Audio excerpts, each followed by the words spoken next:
Welcome back. आप देख रहे हैं जागो भारत। बड़ी खबर ये कि प्रधानमंत्री नरेंद्र मोदी आज राजस्थान के दौरे पर परमाणु नगरी यानी कि पोखरण में पीएम मोदी का ये दौरा, और ये दौरा कई मायनों में खास, क्योंकि यहाँ पर भारत शक्ति युद्धाभ्यास कार्यक्रम होना है जिसमें पीएम शिरकत करेंगे। प्रधानमंत्री के दौरे को लेकर सुरक्षा के पुख्ता इंतजामात। तीनों सेना यानी कि सेना के तीनों अंग जल, थल और वायु वहां पर स्वदेशी हथियारों की क्षमता का प्रदर्शन करेंगी, और पोखरण से जो गर्जना सुनाई देगी वो भारत की शक्ति को, भारत की ताकत को प्रदर्शित करेगी। इस मौके पर खुद प्रधानमंत्री नरेंद्र मोदी वहां पर मौजूद रहेंगे। अहम इसीलिए है क्योंकि जिस तरीके से आत्मनिर्भर भारत की बात होती है, यहाँ पर जो भारत में बने हुए हथियार हैं, जो सैन्य उपकरण हैं, उनको प्रदर्शित यहाँ पर किया जाएगा। सैन्य अभ्यास में प्रदर्शन रक्षा क्षमताओं का, सैन्य अभ्यास का नाम है भारत शक्ति, यानी कि आप शाब्दिक अर्थ ही समझिए कि भारत की शक्ति वहां पर प्रदर्शित की जाएगी। आत्मनिर्भर भारत की ताकत है।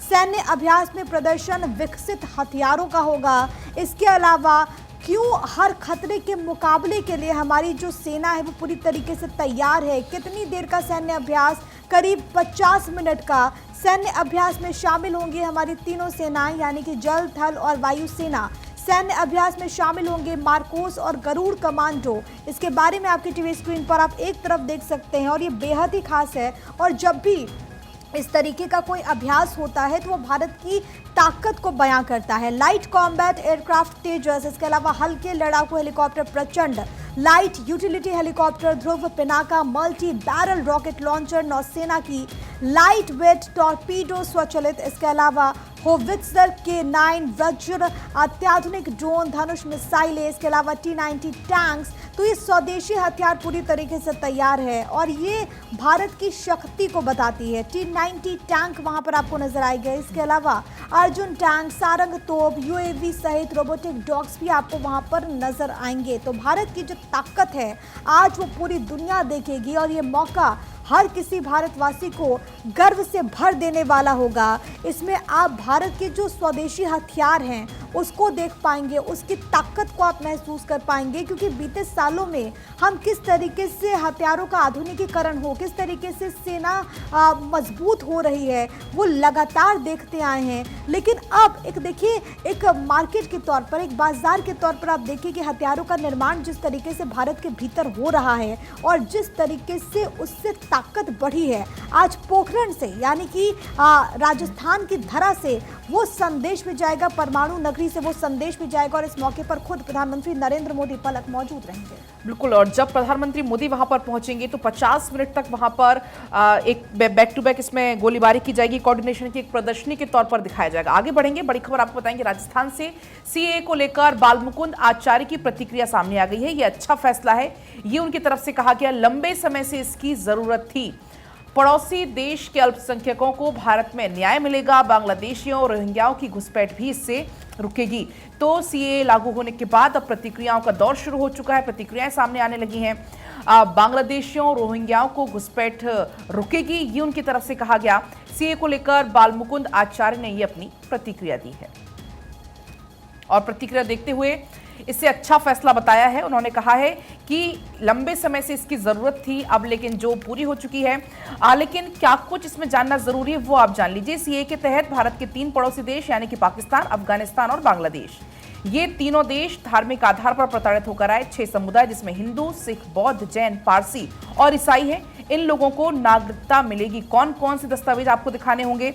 सबसे पहले ये साबित करना होगा कि वो पाकिस्तान, बांग्लादेश या अफगानिस्तान के निवासी हैं। इसके लिए वहां के पासपोर्ट, जन्म प्रमाण पत्र, वहां के शैक्षणिक प्रमाण पत्र, वहां की सरकार की तरफ से जारी किए गए किसी भी तरह के प्रमाण पत्र आपको दिखाना पड़ेगा।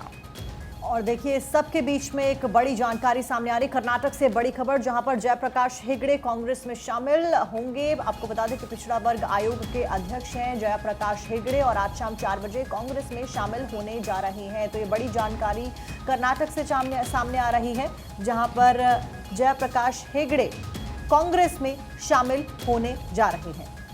पिछड़ा वर्ग आयोग के अध्यक्ष हैं जयप्रकाश हेगड़े, और चुनाव से पहले आप देखिए कि लगातार जो दल बदल का जो सिलसिला है वो लगातार देखने को मिल रहा है। और अब खबर ये कि कांग्रेस पार्टी खुद को प्रदेश में मजबूत करती हुई, और इसी कड़ी में जो जानकारी है वो ये कि जयप्रकाश हेगड़े दरअसल यहाँ पर शामिल होंगे कांग्रेस पार्टी में। आज शाम 4 बजे का वक्त बताया जा रहा है, जहां पर वो कांग्रेस की सदस्यता लेने वाले हैं। इस वक्त की बड़ी खबर जयप्रकाश हेगड़े से जुड़ी हुई, जहां पर वो आज कांग्रेस पार्टी में शामिल। और इसके अलावा जानकारी ये है क्योंकि पिछड़ा वर्ग आयोग के वो अध्यक्ष हैं, तो ऐसे में अब देखना बहुत ज़्यादा महत्वपूर्ण होगा कि आखिरकार कितना फ़ायदा मिलता है। और ख़ास तौर पर क्योंकि अगर उनकी पैठ की बात करें तो कई जगहों पर वो मजबूत है, लेकिन अब आगे किस तरीके से चुनाव में फ़ायदा कांग्रेस पार्टी को मिलता है वो देखना अहम होगा। बिल्कुल, बढ़ते खबरों में आगे, और दिल्ली में पुलिस और बदमाशों के बीच मुठभेड़ की खबर है। देर रात पुलिस और बदमाशों के बीच मुठभेड़ हुई है। पुलिस बदमाशों के बीच करीब 26 राउंड गोलियां भी चली। पुलिस ने 3 बदमाशों को अरेस्ट किया है इस दौरान। तो बड़ी खबर आपको बता रहे थे कि पुलिस और बदमाशों के बीच 26 राउंड यहां पर फायरिंग हुई है और पुलिस ने इस मुठभेड़ के दौरान 3 बदमाशों को अरेस्ट कर लिया है। लंबे समय से पुलिस को तलाश थी। दिल्ली पुलिस और बदमाशों के बीच मुठभेड़ की खबर। देर रात पुलिस और बदमाशों के बीच मुठभेड़। और इसी बीच एक और अहम खबर है। पूर्व अमेरिकी राष्ट्रपति डोनाल्ड ट्रंप ने ऐलान किया है, राष्ट्रपति बना तो सीमाएं सील करूंगा। ये उन्होंने कहा। 6 जनवरी के बंधकों की रिहाई होगी। इस वक्त की बड़ी खबर। और लगातार क्योंकि देखिए चुनावी दौर है और ऐसे में डोनाल्ड ट्रंप का कहना है कि अगर वो राष्ट्रपति बनते हैं तो जो बॉर्डर्स है उसको वो सील कर देंगे, क्योंकि लगातार उनकी तरफ से ऐसे स्टेटमेंट्स पहले भी सामने आ चुके हैं। साथ ही साथ उन्होंने ये भी कहा कि जो बंदी हैं उनको रिहा किया जाएगा। लेकिन अब देखना बहुत ज़्यादा महत्वपूर्ण होगा कि आखिरकार जो जनता है वो किसके पक्ष में यहाँ पर फैसला सुनाती है। पूर्व अमेरिकी राष्ट्रपति की तरफ से ये दलील दी गई है, ये कहा गया है और तमाम बातों का उन्होंने जिक्र किया।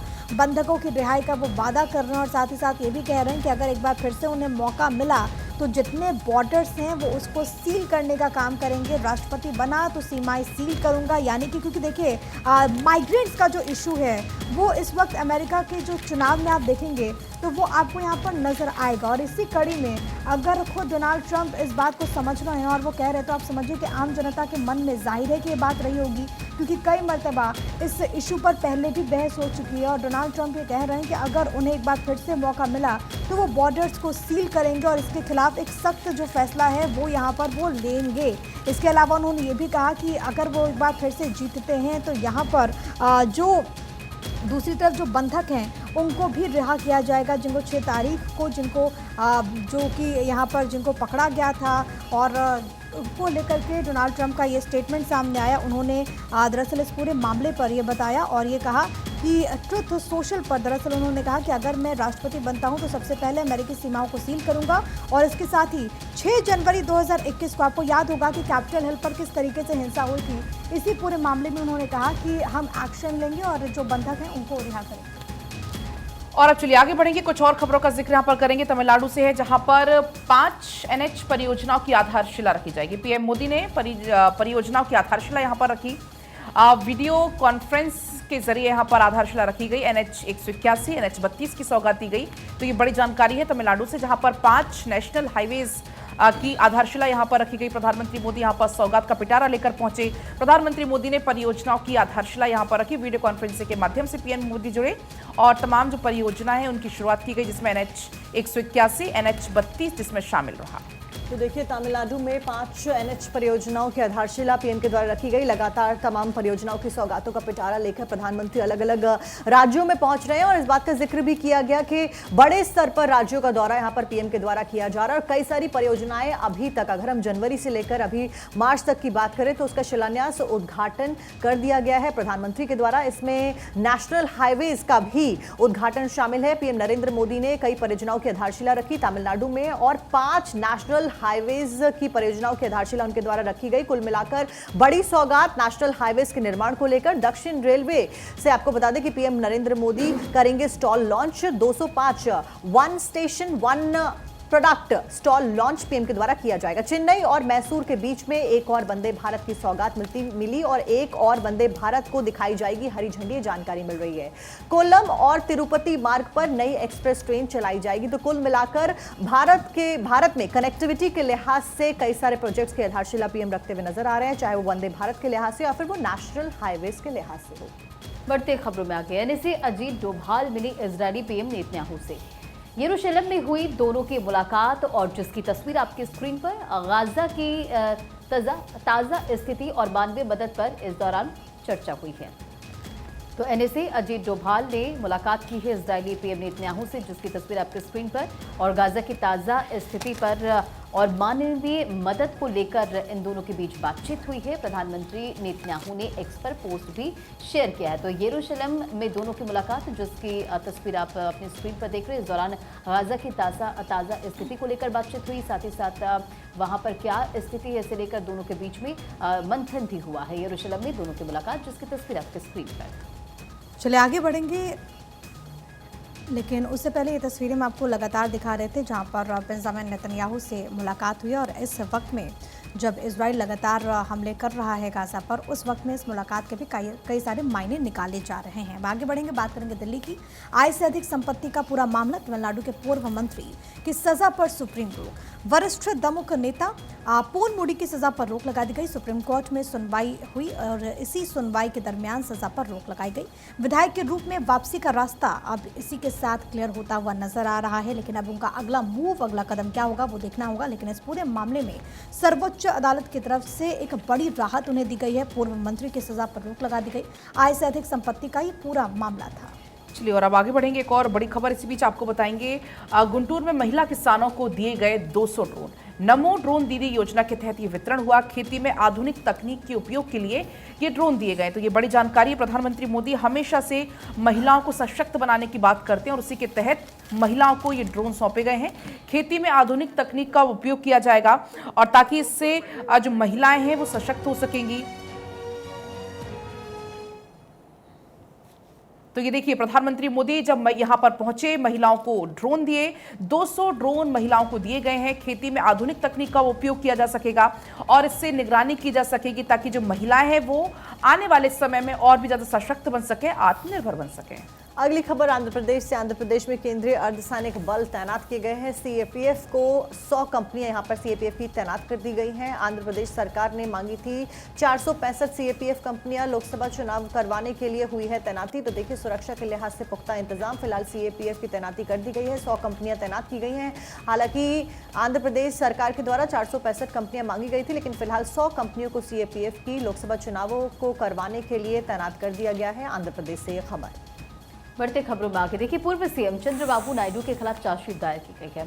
आंध्र प्रदेश सीआईडी ने दाखिल की चार्जशीट। अमरावती में हुए लैंड स्कैम में चार्जशीट ये दी गई है। ये बड़ी जानकारी आपको दे रहे हैं। पूर्व सीएम चंद्रबाबू नायडू के खिलाफ चार्जशीट दायर कर दी गई है। आंध्र प्रदेश सीआईडी ने दाखिल की चार्जशीट और अमरावती लैंड स्कैम में ये चार्जशीट दायर की गई है।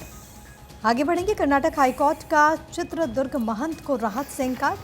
जो जानकारी है वो ये कि मुर्ग राजेंद्र बृहन मठ के शिव मूर्ति मुरुगा के खिलाफ है रेप के आरोप। मठ के स्कूल में पढ़ने वाली बच्चियों के रेप के आरोप हैं और इसी पूरे मामले में जब हाईकोर्ट में सुनवाई हुई तो राहत की मांग की गई थी, लेकिन वहां पर हाईकोर्ट ने राहत देने से इंकार कर दिया। चित्रदुर्ग महंत से जुड़ा ये पूरा मामला और इसी को लेकर के जो आरोप लगे हैं वो बहुत ज़्यादा गंभीर लगे हैं और इसमें ये कहा गया कि स्कूल में पढ़ने वाली छोटी छोटी बच्चों के साथ दुष्कर्म किया गया, जिसके बाद हाईकोर्ट का दरवाज़ा खटखटाया गया था उनकी तरफ से, लेकिन उन्हें राहत नहीं मिली।